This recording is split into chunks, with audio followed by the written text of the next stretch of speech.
హల్లెలూయా, హల్లెలూయా. చదవబడిన లేఖన భాగం గురించి ధ్యానిద్దాం. అదే 43వ అధ్యాయంలో 3వ వచనాన్ని ధ్యానిద్దాం. నీ వెలుగును నీ సత్యమును బయలు చేరము, అవి నాకు త్రోవ చూపును. అవి నీ పరిశుద్ధ పర్వతమునకు నీ నివాస స్థలమునకు నన్ను తోడుకుని వచ్చును. హల్లెలూయా, హల్లెలూయా.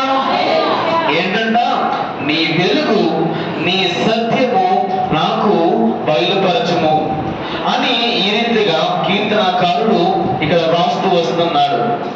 అనగా దేవుని యొక్క వెలుగు, దేవుని యొక్క సత్యము నాకు కావాలి ప్రభువా, నీవు నాకు త్రోవ చూపించుము. నీ వెలుగు నా దగ్గర ఉంటే, నీ సత్యము నా దగ్గర ఉంటే, నాకు ఒక సరైన త్రోవలో నీవు నన్ను నడిపిస్తావు ప్రభువా అని ఈ రీతిగా కీర్తనకారుడు రాస్తున్నాడు. నీ పరిశుద్ధ పర్వతమునకు నీ నివాస స్థలమునకు నన్ను తోడుకుని వచ్చును. ఏమి ఎక్కడంట? పరిశుద్ధ పర్వతమునకు నీ నివాస స్థలమునకు ఎవరు తోడుకు వస్తారంటే, దేవుని యొక్క వెలుగు అతని మీద ఉంటే, దేవుని యొక్క సత్యము అతని దగ్గర ఉంటే, అవి ఏమి చేస్తుందంటే త్రోవ చూపిస్తుంది. ఎక్కడికి త్రోవ చూపిస్తుందంటే పరిశుద్ధ పర్వతము మరియు నీ నివాస స్థలము, దేవుని యొక్క నివాస స్థలము దగ్గరికి మరియు పరిశుద్ధమైన పర్వతము దగ్గరికి ఏది త్రోవ చూపిస్తుందంటే దేవుని యొక్క వెలుగు, దేవుని యొక్క సత్యము. కనుక ఈరోజు మనం దేవుని యొక్క వెలుగు కలిగి ఉన్నామా? దేవుని యొక్క సత్యము మనము అనుభవిస్తున్నామా? మనం వెలిగించబడ్డామా? క్రైస్తవ జనాంగంగా నేను వెలిగింపబడ్డాను, దేవుడు నన్ను వెలిగించాడు అని అంటాం. కానీ నిజముగా మనం వెలిగించబడ్డామా? దేవుని యొక్క తేజస్సు మన మీద ఉంటుందా? దేవుని యొక్క సత్యము మన మీద ఉంటుందా? ఒకవేళ దేవుని యొక్క వెలుగు మన మీద ఉంటే, దేవుని యొక్క సత్యము మన మీద ఉంటే అది త్రోవ చూపిస్తుంది. ఎక్కడికి అంటే దేవుని యొక్క నివాస స్థలం యొద్దకు. ఎప్పుడైతే దేవుని యొక్క వెలుగు మన మీద ఉన్నదో, దేవుని యొక్క సత్యము మన మీద ఉన్నదో, మనకు ఒక సరైన త్రోవ ఉంటదన్నమాట. ఆ సరైన త్రోవ మనలను ఎక్కడికి నడిపిస్తుందంటే పరిశుద్ధ పర్వతము, దేవుని యొక్క నివాస స్థలము దగ్గరికి నడిపిస్తుంది. అలాగా ఎప్పుడైతే దేవుని యొక్క వెలుగు మన దగ్గర ఉన్నదో, దేవుని యొక్క సత్యము మన దగ్గర ఉన్నదో, మనకు సరైన త్రోవ ఉంటది. కనుక మనకు ఏమవుతుందంటే 4వ వచనం చూద్దాం. అప్పుడు నేను దేవుని బలిపీఠం వద్దకు నాకు ఆనంద సంతోషములు. దేవా, నా దేవా, సితారా వాయించుచు నీకు కృతజ్ఞత స్తుతులు చెల్లించదు. హల్లెలూయా, హల్లెలూయా. ఆ త్రోవ ఎక్కడ నడిపిస్తుందంటే దేవుని దగ్గరికి. దేవుని దగ్గర ఏమున్నదంటే, దేవుడు ఏమి కలుగు చేయవాడంటే ఆనందమును సంతోషమును కలుగు చేయవాడు. కనుక ఎప్పుడైతే దేవుని యొక్క వెలుగు, దేవుని యొక్క సత్యము మన మీద ఉన్నదో, మనకు సరైన త్రోవ ఉంటది. ఎప్పుడైతే సరైన త్రోవలో నడిచామో దేవుడు ఏం చేస్తాడంటే, దేవుడు ఏమి కలుగు చేయవాడంటే ఆనందమును మరియు సంతోషమును కలుగు చేయవాడు. మరి మన కుటుంబాలలో మనలో ఆనందం ఉంటుందా? సంతోషము కలిగి ఉంటున్నామా? నిజముగా దేవుని యొక్క వెలుగు మన కుటుంబాలలో ఉంటే, నిజముగా దేవుని యొక్క వెలుగు మన మీద ఉంటే మనలో ఆనందం ఉంటుంది, మనలో సంతోషం ఉంటుంది. కానీ ఈనాడు క్రైస్తవులమే కానీ కుటుంబాలలో సంతోషం లేదు, మనలో సంతోషం లేదు. ఎందుకో దుఃఖం, ఆవేదన కలిగి మనము నివాసం చేస్తూ ఉంటున్నాం. ఎందుకు అంటే దేవుని యొక్క వెలుగు మనలో లేదు, దేవుని యొక్క సత్యము మనలో లేదు. ఒకవేళ దేవుని యొక్క వెలుగు నిజముగా మన దగ్గర ఉంటే, సత్యం మనతో ఉంటే, అది సరైన త్రోవ చూపిస్తుంది కదా, సరైన మార్గంలో మనం నడిపిస్తుంది కదా. దేవుడు ఆనందమును సంతోషమును కలుగు చేస్తాడు కదా. కనుక మన కుటుంబాలు ఏ రీతిగా ఉంటున్నాయి?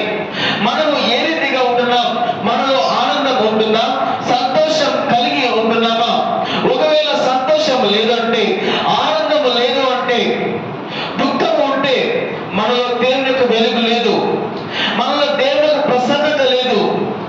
ఎప్పుడైతే దేవుని యొక్క వెలుగు లేదు, దేవుని యొక్క సత్యం లేదు, మనం సరైన త్రోవలో వెళ్ళాం. ఎప్పుడైతే సరి అయిన త్రోవలో వెళ్ళమో మనకి ఏమవుతుందంటే ప్రతి దాంట్లో నష్టమే, ఫలితం ఉండదు. కనుక దేవుని యొక్క వెలుగు మన మీద ఉంటే, దేవుని యొక్క సత్యము మనతో ఉంటే మనకు ఆనందం కలుగుతుంది, మనకు సంతోషము కలుగుతుంది, మన కుటుంబము అభివృద్ధి కలుగుతుంది, మన కుటుంబంలో సంతోషము ఆనందము కలిగి ఉంటాం. కనుక దేవుని యొక్క వెలుగు నా మీద ఉండాలి, దేవుని యొక్క సత్యము నాతో ఉండాలి.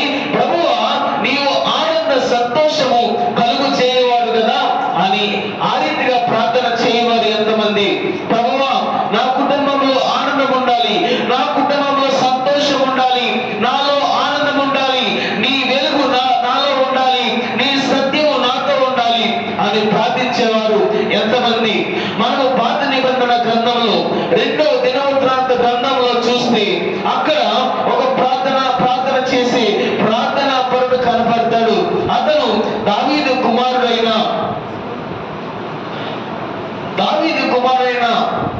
సొలొమోను. 8వ అధ్యాయము 6వ అధ్యాయం 13వ వచనం చూద్దాం. 6వ అధ్యాయం 13వ వచనం కింద చూద్దాం. మోకాళ్ళు చేతులు ఆకాశము వైపు చాపి సొలొమోను ఇట్లు ప్రార్థన చేసెను. ఎప్పుడంటే సొలొమోను దేవుని కొరకు ఒక మందిరము కట్టి సొలొమోను కట్టిన తరువాత ప్రార్థన చేస్తున్నాడు. ఏ రీతిగా ప్రార్థన చేస్తున్నాడంటే మోకాళ్ళు వేసి చేతులు ఆకాశము పైకి ఎత్తి దేవునికి ప్రార్థన చేస్తున్నాడు సొలొమోను. ఏమని అంటే, ప్రభువా నేను కట్టిన మందిరము మీదకి నీ వెలుగు ప్రకాశింప చేయవయ్యా, నీ యొక్క సత్యము నేను కట్టిన మందిరంలో ఉండాలయ్యా. ఈ మందిరం నీ ఘనతకు, నీ ప్రభావములకు, నీ మహిమకు ఉండాలి ప్రభువా, నీవు ఈ మందిరంలోనికి దిగిరావయ్యా అని ఆయన ప్రార్థన చేస్తున్నాడు. సొలొమోను ఎప్పుడైతే దేవుని యొక్క మందిరము కట్టాడు, ఆ మందిరములో అతను మోకరించి చేతులు చాపి ఆకాశము వైపు ఎత్తి ప్రార్థన చేస్తున్నాడు. ప్రభువా నీ యొక్క మహిమ నేను నిర్మించిన ఈ మందిరములో ఉండాలి ప్రభువా, నీ యొక్క సత్యము ఈ మందిరంలో ఉండాలి, నీవు నిత్యము ఈ యొక్క మందిరంలో నివాసము చేయాలి ప్రభువా అని సొలొమోను ప్రార్థన చేస్తున్నాడు. అక్కడ ఆ 13 నుండి ఆ అధ్యాయం మొత్తం చదివితే అక్కడ మొత్తం సొలొమోను చేసిన ప్రార్థన గురించి ఉన్నది.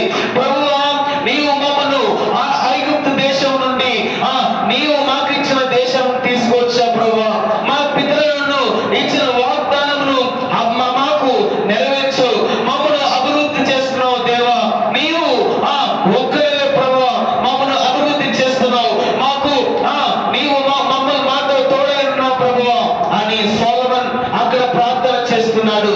ఆ మొత్తం ప్రార్థనలో ఒక వచనం అనగా ఒక వచనం ఉంటది. ఆ వచనము ఎంత బాగుంటుందంటే చూద్దాం. 31వ వచనంలో చూద్దాం.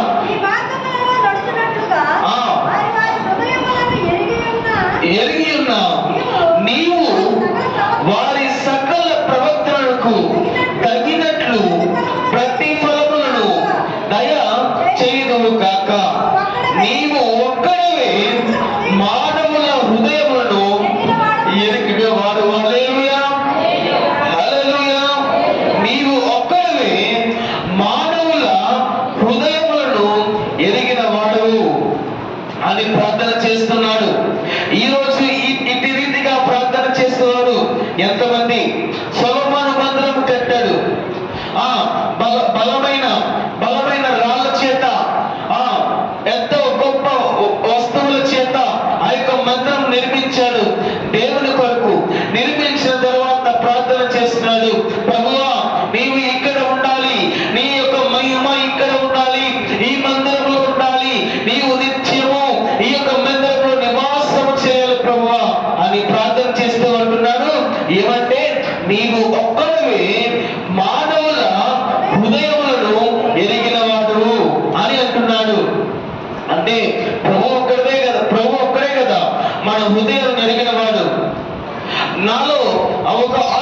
ఉంటుంది, నీలో ఒక ఆలోచన ఉంటుంది. ప్రతి ఒక్కరు మన పక్కన కూర్చున్న వాళ్ళు కూడా వేరే ఆలోచన ఉండవచ్చు, మనలో వేరే ఆలోచన ఉండవచ్చు. అది మనకు తెలియదు, మనము మానవులు, మనకు తెలియదు. కానీ నీవు ఒక్కడవే మానవుల హృదయాలను ఎరిగిన వాడు. దేవుడు ఒక్కడే కదా. మన హృదయాల్లో ఏముందో, మనకు ఏమి కావాలో, మనకు ఏమైతే అవసరమో ఎరిగిన దేవుడు ఆయనే కదా. అందుకే నీవు ఒక్కడే ప్రభువా. నిజంగా మన తల్లిదండ్రులకు మనము అవసరం చెప్పకపోతే తెలియదు కదా. మనకి ఏమైనా అయితే అది మన తల్లిదండ్రులకు చెప్పకపోతే వారికి తెలియదు. కానీ ఎవరికి తెలుసు? ప్రభు అయిన యేసుక్రీస్తుకు, మన దేవత దేవునికే తెలుసు కదా. అందుకే సొలొమోను అంటున్నాడు, నీవు ఒక్కడివే మానవుల హృదయం ఎరిగిన వాడు. ప్రభువా, నీవు ఒక్కడివే మానవుల హృదయాలను ఎరిగిన వాడు అని ప్రార్థన చేస్తున్నాడు. దేవుడు మానవ హృదయాలను పరిశీలిస్తాడు. మరి మన హృదయాలు ఏ రీతిగా ఉంటున్నాయి? మన హృదయంలో ఏముంటుంది? సొలొమోను కట్టిన మందిరమును కూర్చి ఈ రీతిగా ప్రార్థన చేస్తున్నావు. నిత్యము నీవు నేను కట్టించిన మందిరము ఉండాలి, నిత్యము నీ యొక్క మహిమ ఇక్కడ ఉండాలి, నీ ప్రభావం ఇక్కడ ఉండాలి, నీవు నిత్యము నేను కట్టిన మందిరంలో ఉండాలి ప్రభువా అని ప్రార్థన చేస్తున్నాడు. మరి మన హృదయాలను కూర్చి మనము ప్రార్థన చేస్తున్నావా? ప్రభువా, నా యొక్క హృదయంలో నీవు నివాసించు ప్రభువా, నీవు నా హృదయంలో ఉండు ప్రభువా, నీ యొక్క మహిమ నా హృదయంలో ఉంచు, నీ ప్రభావం నాలో ఉంచు అని ప్రార్థన చేయమని ఎంతమంది? మనము నిజముగా ఆ రీతిగా ప్రార్థన చేస్తున్నామా? సొలొమోను అయితే ఆయన కట్టించిన మందిరముల కొరకు, దేవుని యొక్క మందిరముల కొరకు ప్రార్థన చేస్తున్నాడు. మరి మనము ప్రార్థన చేయాలి దేని నిమిత్తం అంటే మన హృదయముల గురించి. ప్రభువా, నా హృదయంలో నీవు నివాసం ఉండు ప్రభువా. ప్రభువా, నీ యొక్క మహిమ నా మీద ఉండాలి, నీ సత్యము నా మీద ఉండాలి, నీ వెలుగు నా మీద ఉండాలి, నీవు నాతో ఉండాలి, నా హృదయంలో ఉండాలి ప్రభువా అని ఎంతమంది ఈ రీతిగా ప్రార్థన చేస్తున్నారు? నిజముగా ఆ రీతిగా ప్రార్థన చేస్తే, దేవుడు మనలో నివసిస్తే, దేవుని యొక్క వెలుగు మనతో ఉంటే, దేవుని యొక్క సత్యము మనతో ఉంటే మనకు ఆనందము, మనకు సంతోషము. కనుక మన హృదయంలో ఏముంటుంది? దేవునికి చోటు ఉన్నదా? నిజముగా మనం ప్రార్థన చేస్తున్నావా? అనుదినము ప్రభువా, నీ ఆత్మ నాతో ఉంచు, నీ వెలుగు నాతో ఉంచు, నీవు నా హృదయంలో నివాసం ఉండు ప్రభువా అని ప్రార్థన చేస్తున్నామా? సొలొమోను అయితే ప్రార్థన చేస్తున్నాడు, నీవు నేను కట్టించిన ఈ మందిరంలో ఉండు ప్రభువా, నీవు నాతో ఉండు ప్రభువా, నా యొక్క మందిరంలో ఉండు ప్రభువా, నీ కొరకు ఈ ప్రత్యేకించబడిన మందిరంలో ఉండు ప్రభువా అని ప్రార్థన చేస్తున్నాడు. మరి అలాంటి మందిరమే మన హృదయం కదా. మరి అలాంటి ప్రత్యేకించబడిన మందిరమే మన హృదయం కదా. మరి మన హృదయంలో దేనికి చోటు ఉన్నది? మన హృదయంలో దేనికి చోటు ఉన్నది? దేవుని యొక్క ప్రసన్నతకు, దేవుని యొక్క మహిమలకు, సత్యము మన హృదయంలో ఉంటుందా? దేవుని యొక్క వాక్యము మనతో ఉంటుందా? దేవుని యొక్క ఆత్మ మనతో ఉంటుందా? లేదంటే లోకము, పాపము మన హృదయంలో ఉంటుందా? సొలొమోను ప్రార్థన చేసిన తర్వాత ఏమైందంటే, ఎప్పుడైతే సొలొమోను ప్రార్థన ముగించిన వెంటనే ఏమైందో చూద్దాం. 7వ అధ్యాయము 1వ వచనం. సొలొమోను తాను చేయు ప్రార్థనను ముగించినప్పుడు అగ్ని ఆకాశము నుండి దిగి దానబలులను మందిరము నిండా నిండెను. హల్లెలూయా, హల్లెలూయా. ఎప్పుడైతే సొలొమోను ప్రార్థన ముగించిన వెంటనే ఏమైందంట? అగ్ని ఆకాశము నుండి దిగి, ఎలాగంట? యెహోవా తేజస్సు మందిరమంతటా నిండిందంట. మరి మన హృదయంలో దేవుని యొక్క తేజస్సు ఉంటుందా? మన హృదయంలో దేవుని యొక్క తేజస్సు, దేవుని యొక్క అగ్ని ఉంటుందా? ఆ రీతిగా మన ప్రార్థన ఉంటుందా? సొలొమోను ప్రార్థన ముగించిన వెంటనే అగ్ని చేత దానబలులను స్వీకరించాడంట. యెహోవా తేజస్సు అంట ఆ యొక్క మందిరంలో నిండిందంట. మరి మనం ప్రార్థన ఆ రీతిగా చేస్తే, సొలొమోను ప్రార్థన చేసిన రీతిగా మన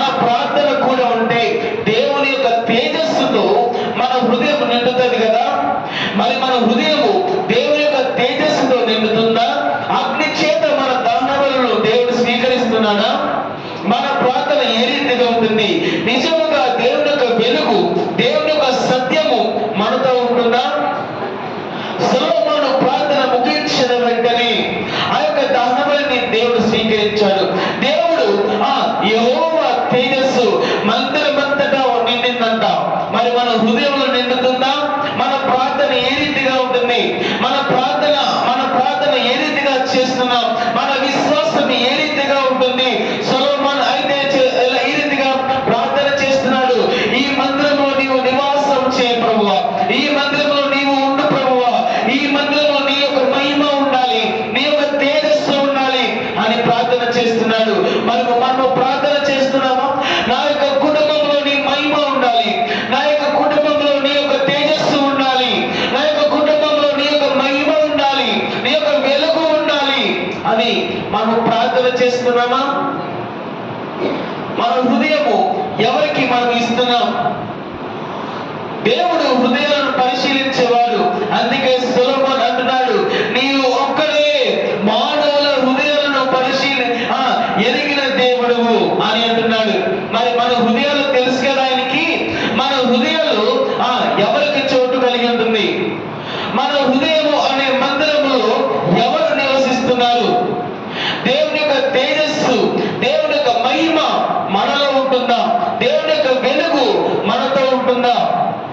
సొలొమోను ప్రార్థన ముగించిన వెంటనే దేవుని యొక్క తేజస్సుతో మందిరము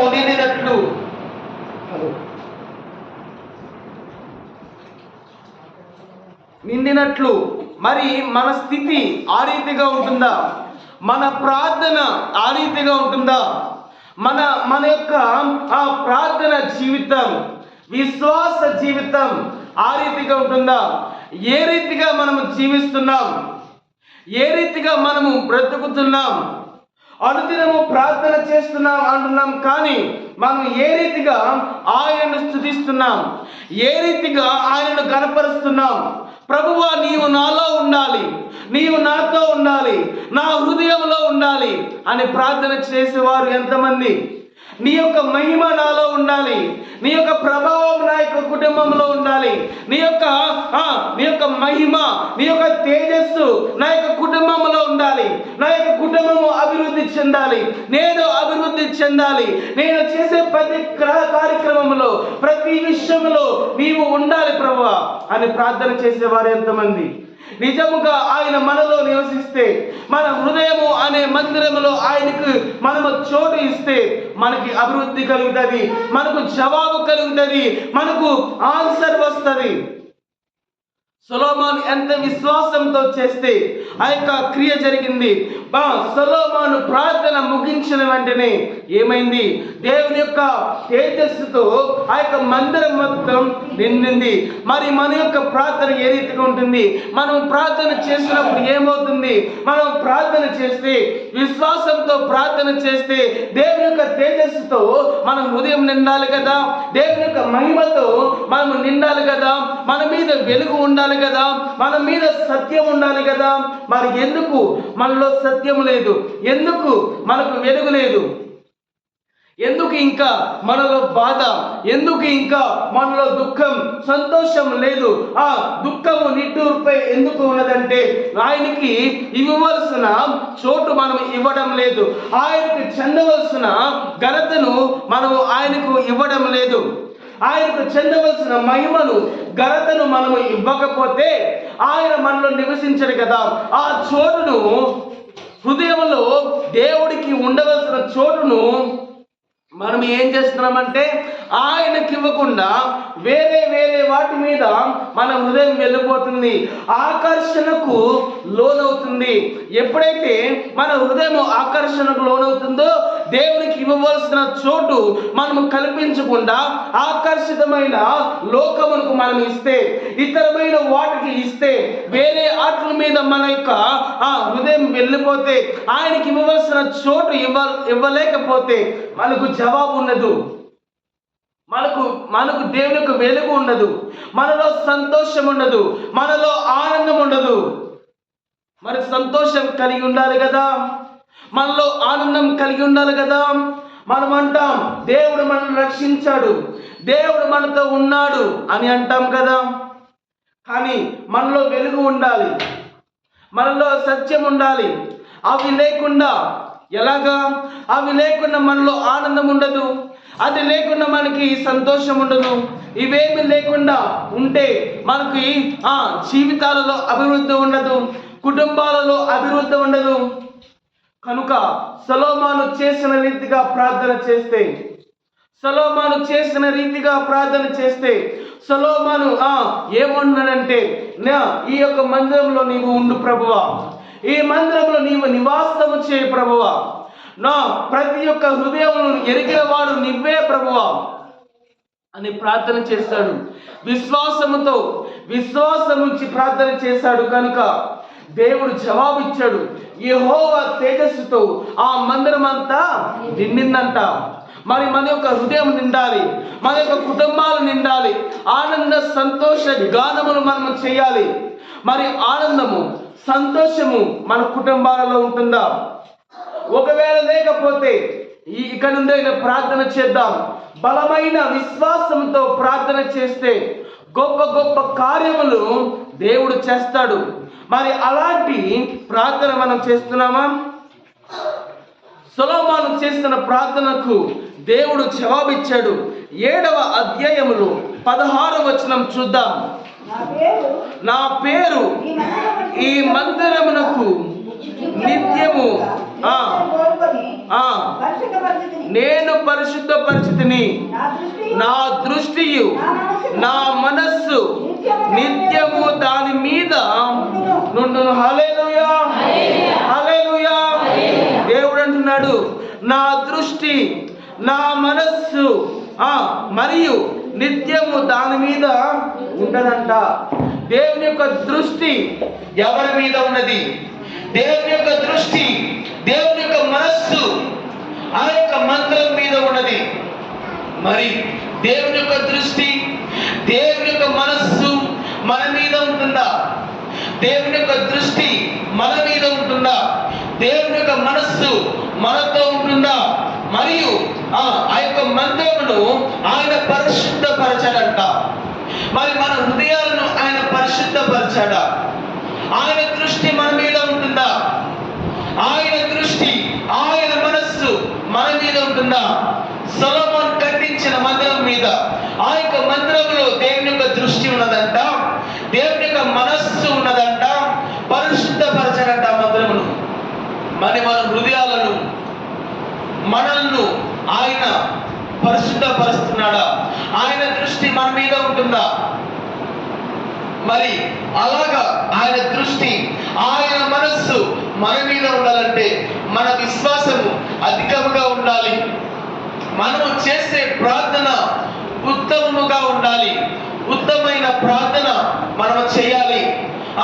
విశ్వాసముతో, ఆయన మీద నమ్మకముతో ప్రార్థన చేయాలి. సొలొమోను ప్రార్థన చేశాడు. సొలొమోను ప్రార్థన చేసిన వెంటనే ఆయన తేజస్సుతో ఆ మందిరము నింపాడు. నింపిన తరువాత సొలొమోనుతో మాట్లాడాడు. సొలొమోనుకు వాగ్దానం చేశాడు, ఈ మందిరమును నేను పరిశుద్ధపరచాను. నా యొక్క దృష్టి, నా యొక్క మనస్సు నిత్యము ఈ యొక్క మందిరముల మీద ఉన్నది అని సొలొమోనుతో దేవుడు చెప్పాడు. దేవుని యొక్క తేజస్సుతో ఆ యొక్క మందిరం నిండింది. మరి మనము ప్రార్థన చేస్తే, మనం కూడా ఆ రీతిగానే ప్రార్థన చేస్తే, సొలొమోనులాగే ప్రార్థన చేస్తే, ఆ రీతిగానే విశ్వాసంతోనే మనం ప్రార్థన చేస్తే, సొలొమోనుకు ఇచ్చిన జవాబు మనకి ఇస్తాడు కదా, ప్రతి ఒక్కరికి ఇస్తాడు కదా. మరి అలాంటి విశ్వాసం కలిగి సొలొమోను ఏ రీతిగా అయితే ప్రార్థన చేశాడు, సొలొమోను ఏ రీతిగా అయితే జవాబు పొందాడు, సొలొమోను ఎలాగైతే వాగ్దానాన్ని తీసుకున్నాడు దేవుడి దగ్గర నుండి, అలాంటి వాగ్దానాలు మనము కూడా పొందాలి. హల్లెలూయా, హల్లెలూయా, హల్లెలూయా. ఆ యొక్క మందిరములో దేవుని యొక్క దృష్టి ఉన్నదంట, ఆ యొక్క మందిరం మీద దేవుని యొక్క మనస్సు ఉన్నదంట. మరి మన హృదయాలలో దేవుని యొక్క దృష్టి ఉంటుందా? దేవుని యొక్క మనస్సు ఉంటుందా? మన యొక్క హృదయం పరిశుద్ధ పవిత్రపరచబడుతుందా? ఆ యొక్క మందిరంలో దేవుని యొక్క తేజస్సు ఉన్న రీతిగా మన యొక్క హృదయం కూడా దేవుని యొక్క తేజస్సుతో ఉంటుందా? దేవుని యొక్క మహిమతో ఉంటుందా? దేవుని యొక్క ప్రభావంతో ఉంటుందా? వెలుగుతో ఉంటుందా? సత్యముతో ఉంటుందా?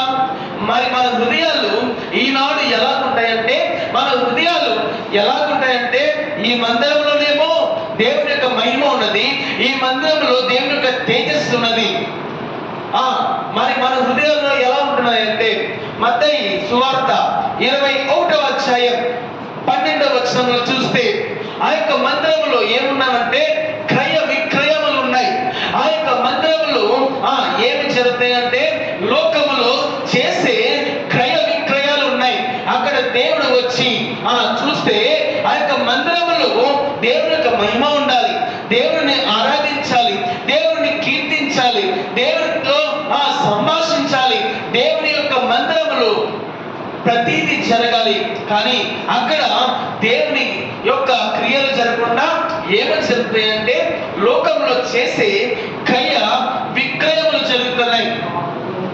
ఆ రీతిగానే మన హృదయం దేవుని యొక్క తేజస్సుతో నిండాలి, మన హృదయం దేవుని యొక్క వెలుగుతో నిండాలి, మన హృదయంలో ఆయన నివాసం చేయాలి, మన హృదయంలో ఆయన ఉండాలి అని చాలా మంది బోధిస్తారు, చాలా మంది చెప్తారు.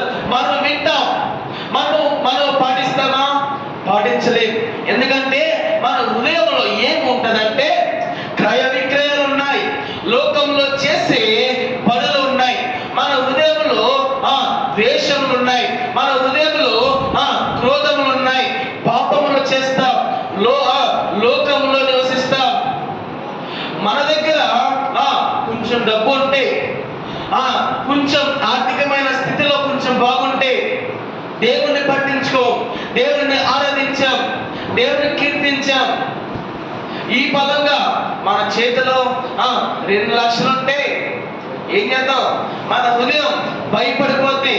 ఏ రీతిగా భయపడిపోద్ది? దీన్ని వడ్డీకేమన్నా బంగారం కొనుక్కోనా, వడ్డీకేమన్నా బంగారం కొనుక్కోవా అన్నట్టు ఉంటది మన హృదయం. ఏమవుతుంది? నిత్యము ఆలోచన, హృదయంలో ఆలోచన ఏ రీతిగా ఉంటది? వడ్డీగా ఉన్నా ఏం చేయాలి? డబ్బులతో ఏం చేయాలి? బంగారం కొనుక్కోవాలా? ఏం చేయాలి? నా దగ్గర డబ్బు ఉంది, ఏం చేయాలి?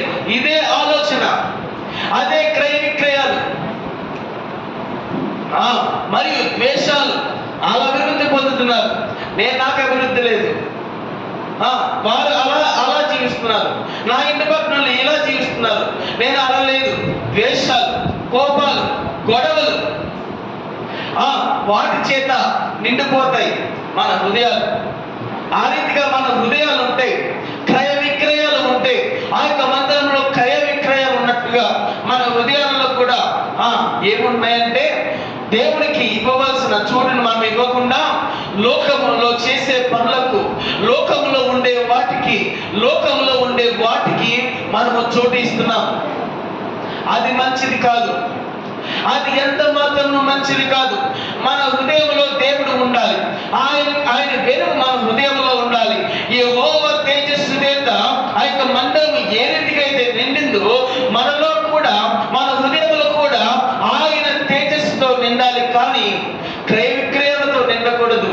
ఈనాడు అనేక మంది హృదయాలు క్రయ విక్రయాల చేత లోకంలో చేసే వాటి మీద, లోకంలో ఉండే వాటి మీద ఆశ పెట్టుకుని దేవునికి ఇవ్వవలసిన ఘనత, దేవునికి ఇవ్వవలసిన ప్రాధాన్యత, దేవునికి ఇవ్వవలసిన చోటు ఇవ్వలేకుండా ఉంటున్నాం. దేవునికి ఇవ్వవలసిన ఘనతను మనం ఇస్తలేదు, ఆయనకి ఇవ్వవలసిన స్థానం మనం కల్పించలేకపోతున్నాం. మన యొక్క హృదయం ఏ రీతిగా ఉంటుంది? సొలొమోను కట్టించిన మందిరంలో దేవుని యొక్క తేజస్సు ఉన్న రీతిగా మన హృదయం ఉంటుందా? లేదంటే క్రయ విక్రయాలు ఎలాగైతే ఆ యొక్క మందిరంలో ఉన్నాయో ఆ రీతిగా మన హృదయం ఉంటుందా? ఏ రీతిగా మన యొక్క హృదయం ఉంటుంది? ఏ రీతిగా మన యొక్క హృదయం ఉంటుంది? ఒకవేళ నీవు ప్రార్థన చేస్తే, నీవు దేవుని దగ్గర విశ్వాసంతో ప్రార్థన చేస్తే, నీ హృదయం దేవుని యొక్క తేజస్సుతో నిండి ఉంటది. ఒకవేళ నీవు అత్యధికముగా విశ్వాసంతో ప్రార్థన చేస్తే నీ హృదయంలో ఏముంటదంటే దేవుని యొక్క తేజస్సుతో, దేవుని యొక్క మహిమతో, దేవుని యొక్క వెలుగుతో నిండి ఉంటది. మరి మనకు హృదయం ఏ రీతిగా ఉంటుంది? మనకే ప్రశ్న, నా హృదయం ఏ రీతిగా ఉంటుంది? వింటున్నాం అంటే అది కుదరదు కదా. ఏంటంట? ఆ విన్న వాటిని మనము పాటించాలి, విన్న వాటిని మనము ఆచరించాలి. ఏంటంట? చెవులు కలిగిన వాడు సంగముతో ఆత్మ మాట్లాడు చెవులు కలిగిన వాడు వినుడు గాక. కనుక మనం వింటాం. ఆ విన్న వాటిని మనం గ్రహిస్తే, ఆత్మ చెప్పుచున్న మాటను మనం గ్రహిస్తే, ఆ మాటలను మనం ఆచరణలో పెట్టాలి. నిజముగా నా హృదయంలో ఏముంటుంది అని మనకే ఒక ప్రశ్న. మన హృదయంలో దేనికి స్థానం ఉన్నది? లోకంలో చేసే వాటి మీద, లోకంలో ఉన్న వాటి మీద మన హృదయం ఉంటుందా? లేదంటే దేవుని యొక్క తేజస్సు కొరకు, దేవుని యొక్క మహిమ కొరకు ఆరాటపడి ప్రార్థన చేస్తూ ఉంటుందా? మనం ఏ రీతిగా జీవిస్తున్నాం? ఏ రీతిగా మనము ఆయనకు ఆరాధన చేస్తూ వస్తున్నాం? మన హృదయం ఏ రీతిగా ఉన్నది అని మనకు మనమే ప్రశ్నించుకుని, మనకు మనమే పశ్చాత్తాపంతో, మారు మనసుతో ఆయనకు ప్రార్థన చేస్తే మన హృదయం దేనితో నింపబడుతుందంటే దేవుని యొక్క తేజస్సుతో, వెలుగుతో. ఎప్పుడైతే ఆ రీతిగా దేవుని యొక్క తేజస్సుతో, దేవుని యొక్క మహిమతో నిండి ఉన్నదో ఏమవుతుందంటే మన యొక్క కుటుంబాలలో మనలో ఆనందము, సంతోషము కలుగుతుంది. ఎందుకంటే ఆనందము, సంతోషము కలుగు చేయవాడు మన దేవుడు. హల్లెలూయా, హల్లెలూయా. మానవుల హృదయాలను ఎరిగిన వాడు ఒక్కడే. ఆయన ఎవరంటే మన దేవుడు. హల్లెలూయా, హల్లెలూయా. ఇంకా ఎవ్వరు మన హృదయంలో ఏమున్నదో తెలియదు. నాలో ఏమున్నదో అమ్మగారికి తెలియదు, నాలో ఏమున్నదో నీకు తెలియదు, మీలో ఏమున్నదో మీ కుమారులకు తెలియదు, మీలో ఏమున్నదో మీ భర్తలకు తెలియదు, లేదంటే పిల్లలకు, అలా ఎవరికి తెలియదు. కానీ ఒక్కరికే తెలుస్తుంది. ఆ ఒక్కరే మానవుల హృదయాలను ఎరిగిన వాడు. ఆయనే మన దేవుడు. హల్లెలూయా, హల్లెలూయా. మరి మన హృదయాలను ఆయనకు తెలుసు కదా. మన హృదయాలు ఆయనకు తెలుసు, ఆయన ఎరిగిన వాడు. కనుక ఆయన మన హృదయాలు ఎలాగున్నాయో తెలుసు. నీకు కూడా నీ హృదయము దేనికి ప్రాధాన్యత ఇస్తున్నామో తెలుసు. కనుక మన హృదయము నిజముగా దేవుని చేత, దేవుని ఆత్మ చేత, దేవుని యొక్క తేజస్సు చేత, వెలుగు చేత నింపబడుచున్నదా? మన యొక్క హృదయంలో ఎవరికి స్థానం? క్రయ విక్రయాలు అనే మందిరంలో ఉన్న రీతిగా మన హృదయం ఉంటుందా? లేదంటే ఈ దేవుని యొక్క తేజస్సు చేత, మహిమ చేత నింపబడి ఉంటుందా? కనుక సొలొమోను అనుదినము దేవునికి ప్రార్థన చేస్తాడు. సొలొమోను అనుదినము దేవునికి ప్రార్థన చేసి ఏమి అర్పిస్తాడంటే దహన బలులను బలిపీఠం మీద నిత్యము సొలొమోను ఆ మందిరము కట్టించిన మొదలుకొని అనుదినము దేవునికి దహన బలులు అర్పిస్తూ వస్తాడు. 8వ వచనం 12వ వచనంలో ఉంటది. అది ఇంకా సొలొమోను ఏం చేస్తారంటే బలిపీఠం మీద నిత్యము దహన బలులు చేస్తూ వస్తాడు. ఆ రీతిగా మనము దేవునికి ఇవ్వవలసిన బలులు, అర్పించవలసిన బలులను మనం అర్పిస్తున్నామా? ఆ రీతిగా దేవునికి చెందవలసిన ప్రతి ఈవులు, ప్రతి ఆరాధనను మనము ఆయనకి ఇస్తున్నామా? మనము ఏ రీతిగా ఆయనను కనపరుస్తున్నాం? ఏ రీతిగా ఆయనకు కృతజ్ఞతాస్తుతులు చెల్లిస్తున్నాం? సొలొమోను అనుదినము దహన బలులు అర్పిస్తూ వస్తున్నాడు. అనుదినము దేవుని యొక్క మందిరం యొక్క బలిపీఠం మీద ఆయన దహన బలులు అర్పిస్తాడు. మరి మనము దేవునికి కృతజ్ఞతాస్తుతులు అర్పిస్తున్నామా? ఆయనకి ఇవ్వవలసిన బలులు, ఆయనకు చెందవలసిన ప్రతి ఈవిని మనము ఆయనకి ఇస్తున్నామా? కనుక ఇది కూడా మనకు ప్రశ్న. మొదటి ప్రశ్న, మనకు హృదయంలో దేనికి స్థానం? రెండవ ప్రశ్న, ఆయనకు ఇవ్వవలసిన, ఆయనకు చెందవలసిన, ఆయనకు కావలసిన ప్రతి దానిని మనం ఇస్తున్నామా? మొదటిది, నా హృదయంలో ఏముండాలి చెప్పండి? మన హృదయంలో ఏముండాలి? దేవుని యొక్క తేజస్సు ఉండాలి. రెండవదిగా సొలొమోను బలిపీఠం మీద దహన బలులు అర్పించిన రీతిగా ఏం చేయాలి? మనం కూడా ప్రతి దినము ప్రతిసారి దేవునికి కృతజ్ఞతాస్తుతులు అర్పించు మరియు దేవునికి చెందవలసిన ప్రతి దానిని ఇవ్వాలి. ఎప్పుడైతే ఆ రీతిగా చేశామో, ఎప్పుడైతే ఆ రీతిగా మనం జీవించామో, అక్కడ షావాదేశపు రాణి సొలొమోను గురించి ఈ రీతిగా మాట్లాడుతుంది. 9వ అధ్యాయము 8వ వచనం చూస్తే, నీ దేవుడైన యెహోవా సన్నిధిని నీవు రాజువై ఆయన సింహాసనం మీద ఆసీనుడవై ఉండునట్లు నీ యందు అనుగ్రహము చూపినందుకు నీ దేవుడైన యెహోవాకు స్తోత్రం కలుగును గాక. ఇశ్రాయేలును నిత్యము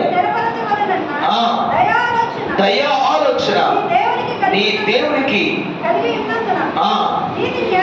నీతి న్యాయములను జరిగించుటకై ఆయన నిన్ను వారి మీద రాజుగా నియమించుకున్నాడు. హల్లెలూయా, హల్లెలూయా.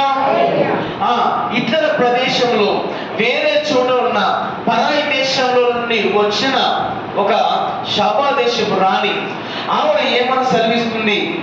నీ దేవుడైన యెహోవా నీతి న్యాయములు జరిగించుటకు వారి మీద నిన్ను ఎన్నుకున్నాడు అని అక్కడ సొలొమోనుతో చెప్పుచున్నది. ఆ రీతిగా ఇతరులకు కూడా నీ గురించి చెప్పాలి. లోకంలో ఉన్న వారైతేనేమి, మన యొక్క సహోదరులు అయితేనేమి, దైవజనులు అయితేనేమి, ఎవరైనా సరే మన గురించి ఏం చెప్పాలంటే దేవుని యొక్క నీతి న్యాయములు, దేవుని యొక్క చిత్తమును జరిగించుటకు నిన్ను ఏర్పరచుకున్నాడు అని ఎవరైనా చెప్తున్నారా? మరి మన పని, మన స్థితి ఏ రీతిగా ఉంటుంది? సొలొమోను విశ్వాసంతో ఉన్నాడు, ప్రార్థన చేశాడు, దేవునికి మందిరం కట్టించాడు, దేవునికి చెప్పిన ప్రతిదీ చేస్తున్నాడు, దేవుని విశ్వాసం ఉంచాడు. కాబట్టి అతని గూర్చి షాబాదేశపు రాణి ఏమంటుందంటే నీతి న్యాయమును జరిగించుటకు వారి మీద నిన్ను రాజుగా ఎంచుకున్నాడు అని చెప్తుంది. మరి మన గురించి ఎవరైనా సాక్ష్యం ఇస్తున్నాడా?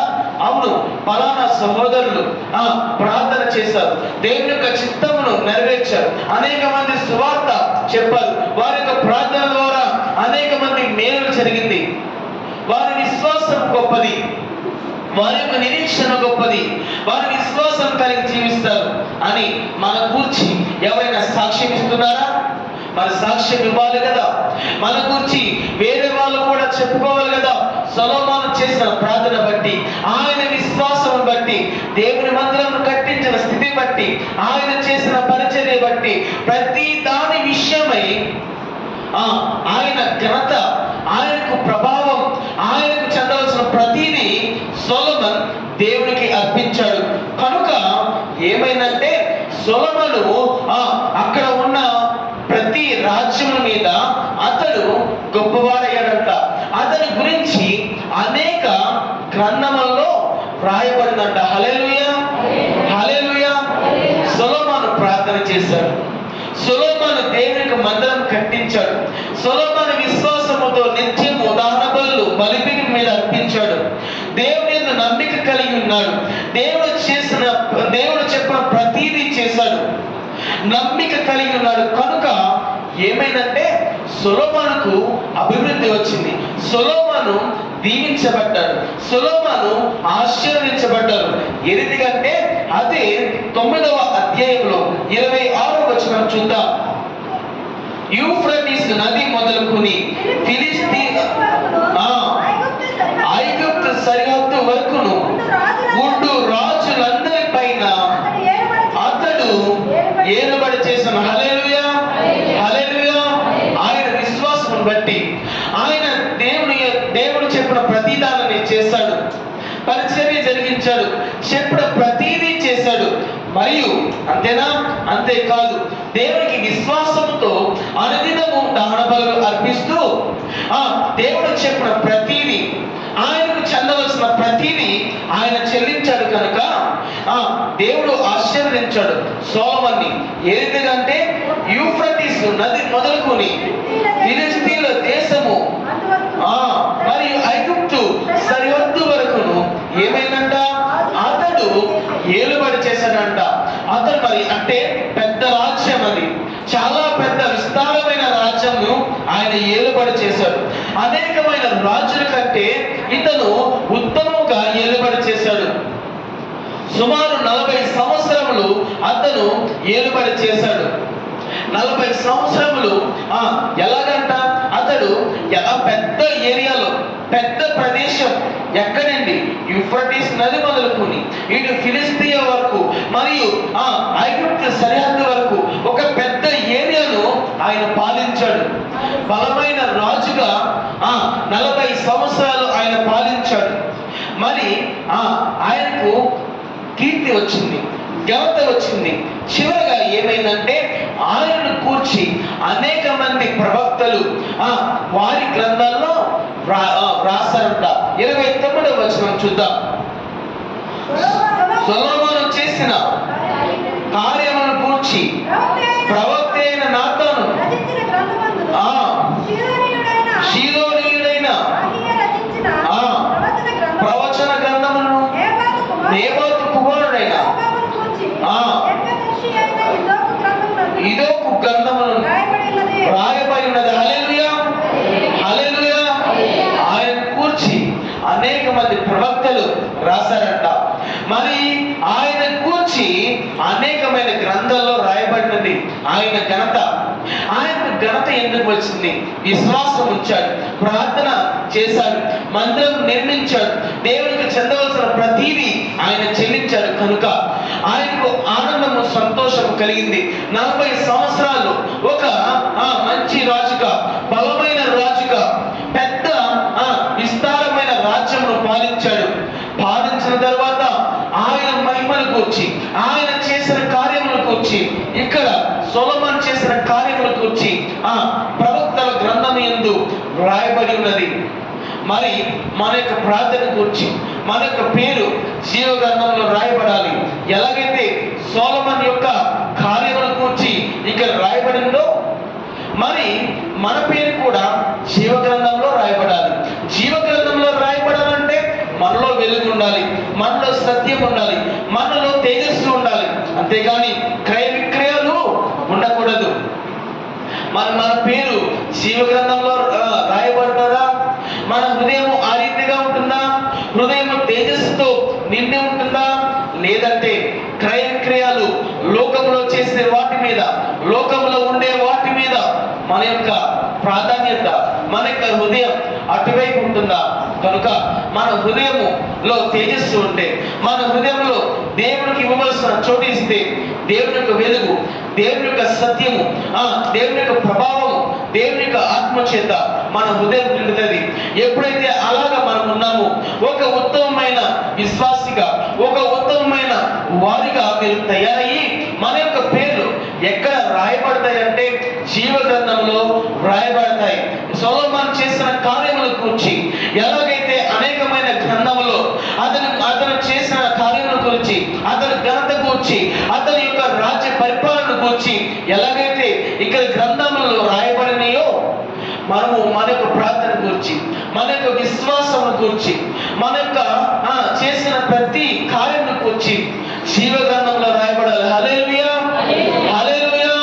మన పేరు ఆయన గ్రంథంలో ఎక్కించబడాలి. హల్లెలూయా, హల్లెలూయా. ఆ రీతిగా మనం తయారవ్వాలి. ఆ రీతిగా తయారవి మనలో ఆనందము, సంతోషం చేత హృదయము నిండి, మనము సంతోషం చేత, ఆనందము చేత మనం ఉండాలి. మన కుటుంబాలకు కూడా అభివృద్ధి కలగాలి. మన కుటుంబాలలో సంతోషం ఉండాలి, మన కుటుంబాలలో అభివృద్ధి ఉండాలి, ఆనందం ఉండాలి. ఇవన్నీ ఉండాలంటే మనం చేసే ప్రార్థన, మనం ఇవ్వవలసిన ప్రతిదీ, మనం చేయవలసిన ప్రతిదీ మన హృదయం సరిగ్గా ఉంచుకుని ఇవి అన్నీ చేస్తే మనము అత్యధికమైన మేలులు పొందుకుంటాం, మనము అత్యధికమైన దీవెనలు పొందుకుంటాం. ఆయన వెలుగు మనతో ఉంటుంది, ఆయన సత్యం మనతో ఉంటుంది, ఆయన తేజస్సుతో మనము నింపబడిన వారమై అవుతాం. హల్లెలూయా, హల్లెలూయా. కనుక మన మనస్సు ఏ రీతిగా ఉంటుంది, మనం ఎలా జీవిస్తున్నాం, మన యొక్క ప్రవర్తన ఎలా ఉంటున్నాయి, మన విశ్వాస క్రియలు ఏ రీతిగా ఉంటున్నాయి, మన హృదయము దేనికి స్థానం కల్పిస్తున్నాం. క్రయ విక్రయాలు అనగా లోకంలో చేసే వాటి మీద, లోకంలో ఉండే వాటి మీద, లేదంటే దేవుని యొక్క మహిమను కూర్చి, లేదంటే గురించి, దేవుని యొక్క ఆత్మను గురించి మన హృదయము నింపబడిన స్థితి మనలో ఉంటుందా? ఏ రీతిగా మన హృదయం ఉంటుంది? ఏ రీతిగా మన ప్రార్థన ఉంటుంది? ఏ రీతిగా మన విశ్వాస జీవితం ఉంటుంది? మనకి ప్రశ్న. కనుక మనము అందరము సరైన హృదయం కలిగి మన హృదయంలో ఆయనకు చోటు ఇచ్చి, ఆయనకి ఇవ్వవలసిన ప్రతి ఈవులను, ఆయనకు చెందవలసిన ప్రతి దానిని మనం చెల్లిస్తే మనకు ఆశీర్వాదం కలుగుతుంది, మనకు దీవెన కలుగుతుంది. ఎప్పుడైతే ఆ రీతిగా మనం చేస్తామో ఆయన వెలుగు, ఆయన సత్యము మనలను సరైన త్రోవలో నడిపించి ఆయన పరిశుద్ధ పర్వతము, ఆయన నివసించే స్థలం దగ్గరికి తీసుకువెళ్తుంది. అక్కడ ఆనంద సంతోషంతో ఉంటాం. ఎందుకంటే ఆనంద సంతోషమును కలుగు చేయవాడు మన దేవుడు. అలాంటి ఆనందము, అలాంటి సంతోషం మనం పొందుకుందాం కాక. ఆమేన్. మోకరించండి, బలార్థంకి వెళ్దాం.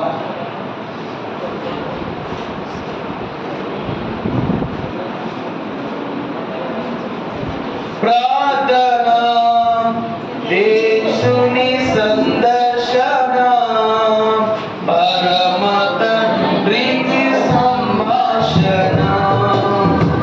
ప్రార్థన, యేసుని సందర్శన, పరమ తండ్రికి సంభాషణ.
ఉపవాసముతో ప్రార్థించగా ఉపవాసంతో ప్రార్థన చేస్తే కోట్లు దాగులతో నింపుతారంట దేవుడు.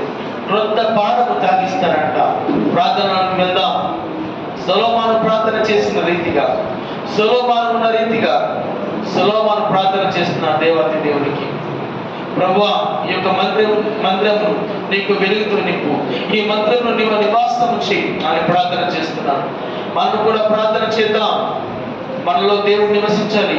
ప్రభువా నీవు ఉండు ప్రభువా, మానవులు హృదయంలో ఎరిగిన వాడా, నీవు నా హృదయంలో ఉండు ప్రభువా, నా హృదయంలో ఉండు ప్రభువా.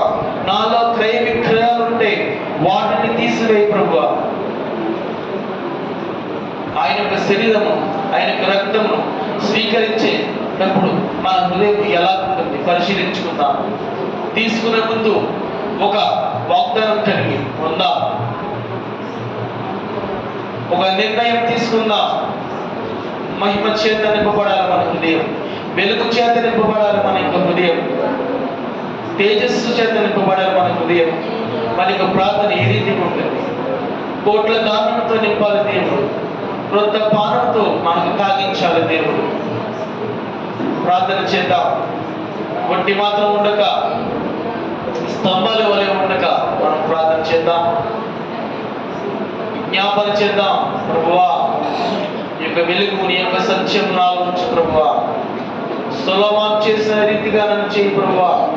ఆయనను కూర్చి అనేకమైన గ్రంథంలో రచించబడినట్లు నా కూర్చి నీ యొక్క జీవ గ్రంథంలో రాయబడాలి. నా యొక్క కుటుంబాన్ని నియమించు నా ప్రార్థన చేద్దాం.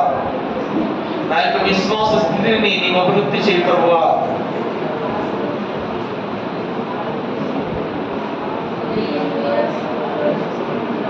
స్తోత్రం, హల్లెలూయా, స్తోత్రం. ప్రార్థన చేద్దాం.